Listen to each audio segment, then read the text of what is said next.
नमस्कार दोस्तों, आज स्टडी ऑफिशियल में आपका स्वागत है। दोस्तों, बीजेपी के नए राष्ट्रीय अध्यक्ष की खोज तेज हो चुकी है। जेपी नड्डा के केंद्रीय मंत्रिमंडल में जाने के बाद ये बात साफ हो गई है कि अब किसी नए चेहरे को बीजेपी की कमान दी जाएगी। इस वक्त दोस्तों बीजेपी अध्यक्ष की रेस में कई ऐसे नाम चल रहे हैं जो काफी ज्यादा हैरानी भरे लगते हैं, जबकि कुछ नामों को लेकर कहा जा रहा है कि उन्हें पार्टी की कमान सौंपी जा सकती है। ऐसे में दोस्तों चलिए जानते हैं कि बीजेपी के राष्ट्रीय अध्यक्ष पद के लिए किन चेहरों की सबसे ज्यादा चर्चा हो रही है।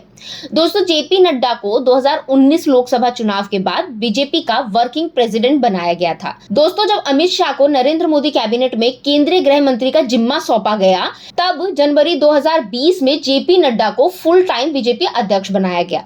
नड्डा का 3 साल का कार्यकाल पिछले साल जनवरी में ही खत्म हो गया था, लेकिन फिर चुनावी वर्ष को ध्यान में रखते हुए उनके कार्यकाल को जून 2024 तक बढ़ा दिया गया। यही वजह है दोस्तों कि अब नए चेहरे की तलाश की जा रही है। अब बात करते हैं कि बीजेपी अध्यक्ष की रेस में शामिल नाम कौन कौन से हैं। तो दोस्तों, देश की सबसे बड़ी पार्टी के अध्यक्ष बनाए जाने के लिए विनोद तावड़े के नाम पर चर्चा की जा रही है। वर्तमान में वे बीजेपी के महासचिव हैं। महाराष्ट्र सरकार में मंत्री रह चुके तावड़े को बीएल संतोष के बाद सबसे ज्यादा प्रभावशाली महासचिव माना जाता है। तावड़े युवा होने के साथ साथ पार्टी संगठन को भी बेहतर तरीके से समझते हैं और वो मराठा भी हैं। दोस्तों, ओबीसी मोर्चा चीफ के लक्ष्मण का नाम भी बीजेपी के अगले प्रमुख के तौर पर राजनीतिक गलियारों में लिया जा रहा है। लक्ष्मण तेलंगाना से आते हैं। ये वही राज्य है जहां बीजेपी आंध्र प्रदेश के बाद दक्षिण में सबसे ज्यादा ध्यान दे रही है। दोस्तों, लक्ष्मण तेलंगाना बीजेपी अध्यक्ष भी रह चुके हैं। उनके पास आक्रामक होने के साथ साथ शांति से काम निकलवाने की कला भी है। इसके साथ ही दोस्तों बीजेपी अध्यक्ष की रेस में सुनील बंसल का नाम भी शामिल है, जो वर्तमान में महासचिव है। साथ ही वे पश्चिम बंगाल, तेलंगाना और ओडिशा जैसे 3 राज्यों के इंचार्ज भी हैं।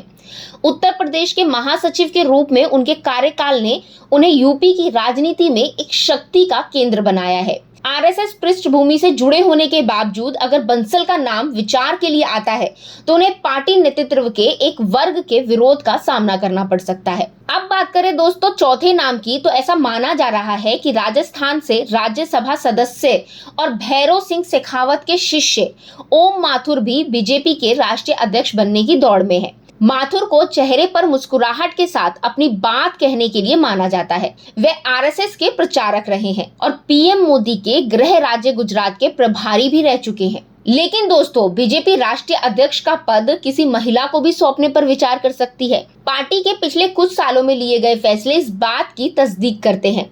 दोस्तों, राजनीतिक गलियारों में इस बात को लेकर भी चर्चा हो रही है कि बीजेपी स्मृति ईरानी को अपना मुखिया बना सकती है।